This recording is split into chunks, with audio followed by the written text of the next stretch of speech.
Hello दोस्तों, अनुग्रह IAS academy में आप सभी लोगों का स्वागत है।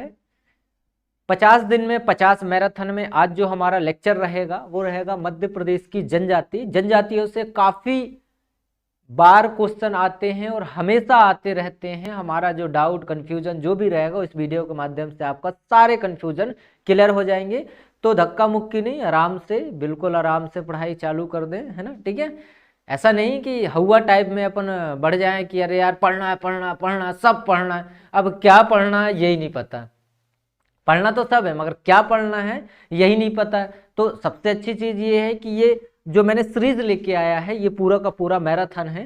First second third fourth fifth ऐसे मैं 1 2 3 करके ये पूरा लेक्चर लेते आ रहा हूँ। तो शुरू से ही आप लेक्चर को देखना चालू करें, तभी जाके आपको चीजें समझ में आएंगी। अगर बीच से भी देखोगे तो भी समझ आ जाएंगे, मगर बेहतर यही होगा कि स्टार्टिंग से हम वीडियो को देखें और वीडियो को ज़्यादा से ज़्यादा शेयर भी करें।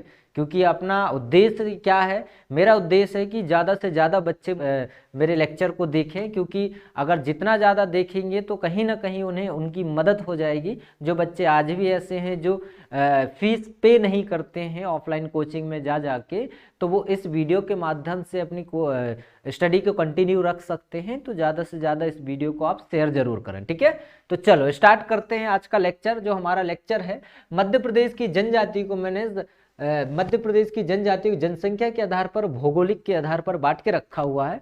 जनसंख्या के आधार पर मतलब ये है कि मध्य प्रदेश में सबसे ज्यादा सर्वाधिक जनजाति कौन सी पाई जाती है, सबसे ज्यादा जनजाति कौन सी पाई जाती है, और अत्यंत मध्य प्रदेश की अत्यंत पिछड़ी जनजाति कौन सी है, और मध्य प्रदेश की अन्य प्रमुख जनजाति कौन कौन सी है। ठीक है, तो सर्वाधिक जनजाति में भील जनजाति, गोंड जनजाति और देन कोल जनजाति पाई जाती है। सबसे ज्यादा यही जनजाति जो मध्य प्रदेश में निवास करते हैं। इसके बाद में अत्यंत पिछड़ी जनजाति जो मध्य प्रदेश की है वो कहीं ना कहीं हम यही बोल सकते हैं, पिछड़ी जनजाति मतलब पूरे ही विलुप्त तो हो जाना, मगर दिखते नहीं है ये लोग, बहुत ही कम है।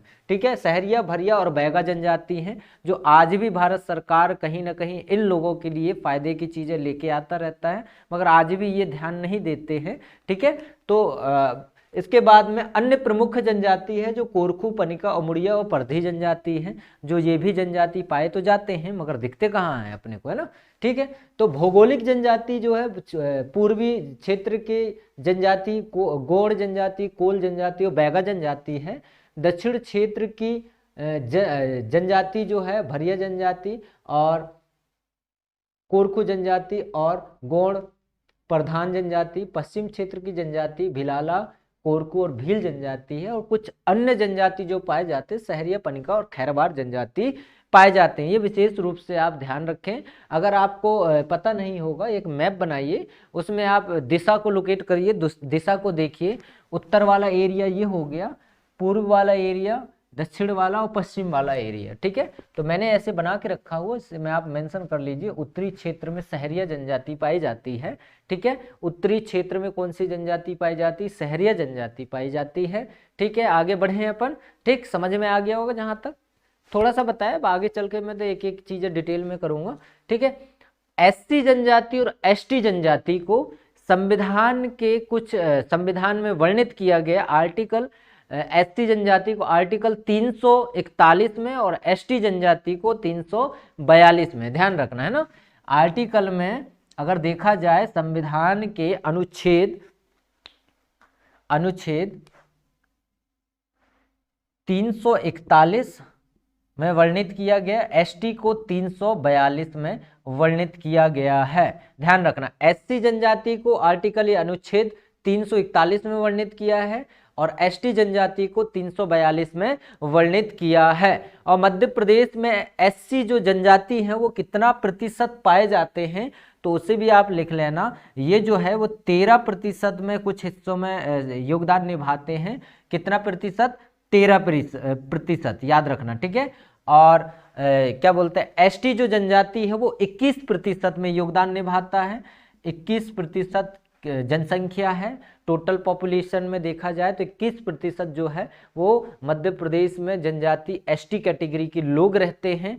ठीक है, और सबसे ज्यादा जो अगर देखा जाए एससी में जो लोग रहते हैं वो इंदौर जिला में रहते हैं। सबसे ज्यादा एससी के जो लोग रहते हैं वो कहाँ रहते हैं, इंदौर जिले में रहते हैं। और इसके बाद में अगर एसटी की बात आ जाए तो सबसे ज़्यादा एसटी जो है लोग वो धार में रहते हैं, ठीक है, धार जिले में ही रहते हैं। अगर न्यूनतम या कम की बात आ जाए तो झाबुआ जो है, झाबुआ में सबसे कम लोग रहते हैं किसके, एससी के, और भिंड में सबसे कम लोग रहते हैं एसटी के, ठीक है, भिंड में। ये भिंड जो है वो कम में लिख लेना इसे, और इसे भी आप कम में लिख लेना, और ये ज़्यादा है ना, ज़्यादा, ठीक है, और ये धार में भी आप ज़्यादा करके लिख लेना। चलो एक तरीका अपन पकड़ते हैं। एससी कैटेगरी के लोग को 341 में संविधान में वर्णित किया गया है। 13% लोग यहाँ रहते हैं पूरे टोटल पॉपुलेशन का, और सबसे ज़्यादा जो जनजाति इंदौर में है एससी कैटेगरी के लोग, और सबसे कम झाबुआ में है। एससी एसटी, अब आ जाओ एसटी। एसटी जो है वो संविधान के आर्टिकल 342 में इसे वर्णित किया गया है, और ये सबसे ज़्यादा ये एसटी कैटेगरी के लोग कहाँ रहते हैं, धार जिले में रहते हैं। और सबसे कम जो लोग रहते हैं वो कहाँ रहते हैं, भिंड में रहते हैं। और ये जो टोटल पॉपुलेशन है उसका 21% लोग कहाँ, मध्य प्रदेश में रहते हैं, याद रहेगा, ठीक है। अगर क्रम की बात आ जाए तो सबसे ज्यादा मध्य प्रदेश में भील जनजाति के लोग रहते हैं, और इसके बाद में गोंड जनजाति के लोग, और इसके बाद में कोल जनजाति के लोग रहते हैं, याद रहेगा आपको। चलो यहाँ तक थोड़ा बेसिक मैंने आपको बताया है, बेसिक कहीं ना कहीं आपको याद हुआ होगा, ठीक है। चलो एक बार आप इसे देख लो, और इसके बाद में रफ करके फिर आगे पढ़ते हैं। चलो एक भील जनजाति लिखो, हेडिंग में आप डाल लेना भील जनजाति, क्या रखोगे आप, भील जनजाति, ठीक है। हेडिंग में लिखो आप भील जनजाति, भील, ठीक है। भील जनजाति की सबसे अच्छी चीज ये है कि भील जनजाति की उत्पत्ति, लिखते चलो, भील जनजाति की उत्पत्ति, भील जनजाति की उत्पत्ति संस्कृत भाषा के भिल शब्द से हुआ है। भील जनजाति की उत्पत्ति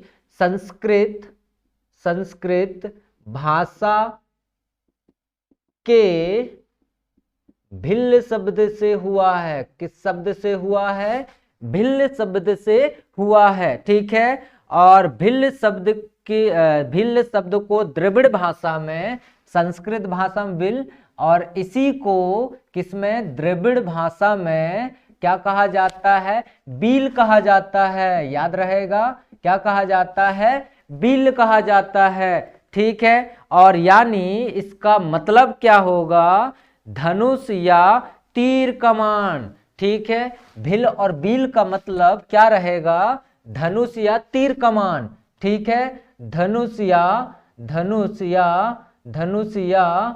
तीर कमान, याद रहेगा, धनुष या तीर कमान मतलब क्या बोल सकते हैं, भील जनजाति के लोग सबसे ज्यादा धनुष और तीरधारी होते हैं, ये भी याद रखना आप, ठीक है। क्या बताया मैंने, भील शब्द का प्रयोग संस्कृत भाषा के भिल शब्द से या द्रविड़ भाषा के बील शब्द से हुआ है, और इसका अर्थ क्या होता है, इसका अर्थ धनुष या तीर होता है, ये भी आप याद जरूर रखें, ठीक है।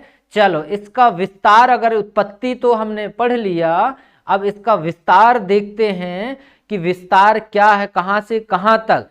तो सबसे अच्छी चीज ये है कि यहाँ के जो लोग हैं, झाबुआ मतलब मध्य प्रदेश की मैप बनाओ, और इस मैप में आप इसे दर्शा दो कि मध्य प्रदेश के कौन कौन सी जिले में निवास करते हैं। तो खरगोन, धार और झाबुआ, खरगोन, धार, ठीक है। झाबुआ,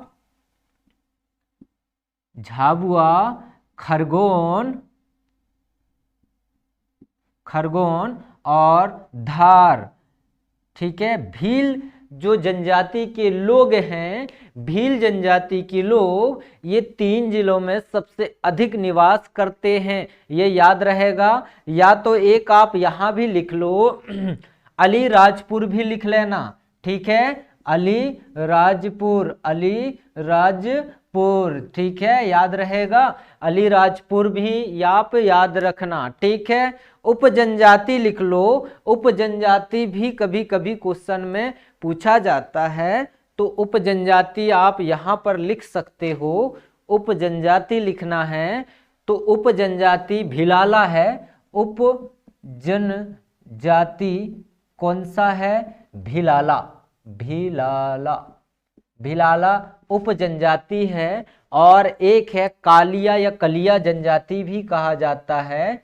कलिया जनजाति भी कौन सी है? उपजनजाति है, ठीक है। और भी लिखना है तो लिख लो उजला, उजला भी कहीं ना कहीं इनके उपजनजाति हैं, ठीक है।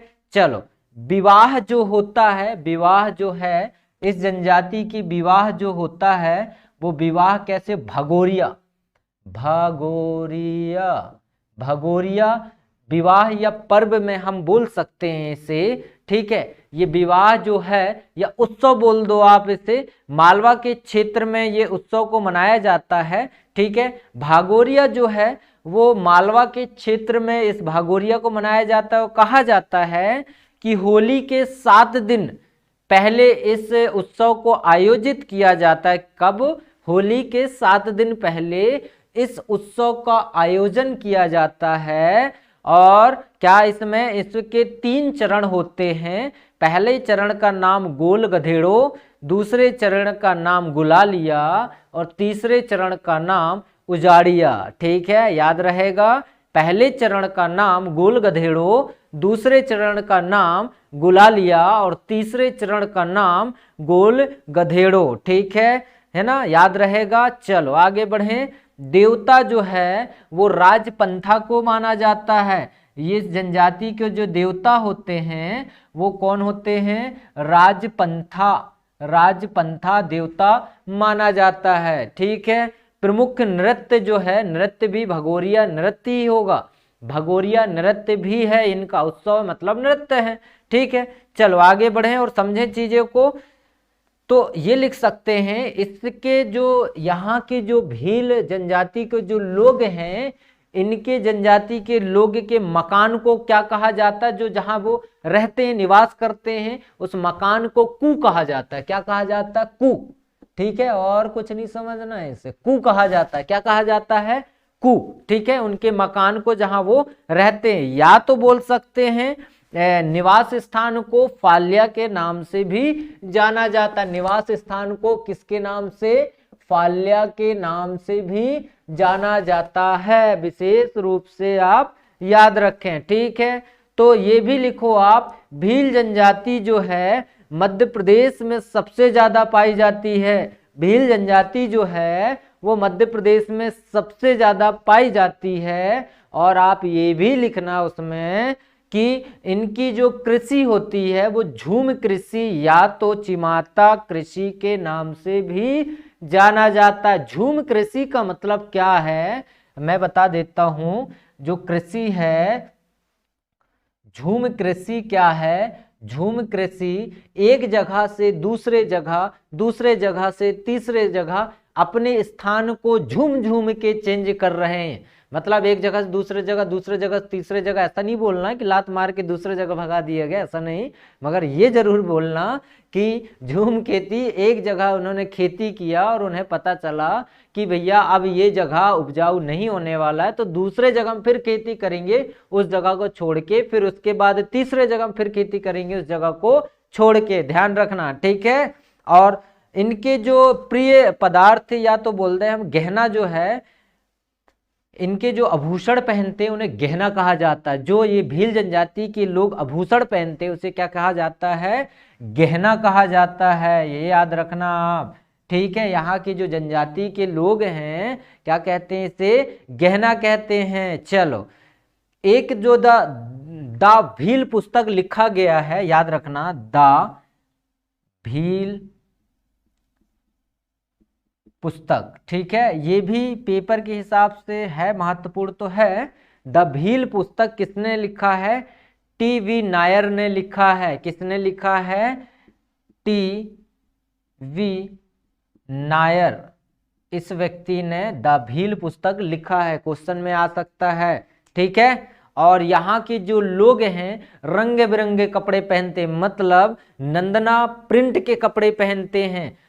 यहाँ के जो लोग भील जनजाति के लोग हैं, नंदना प्रिंट के कपड़े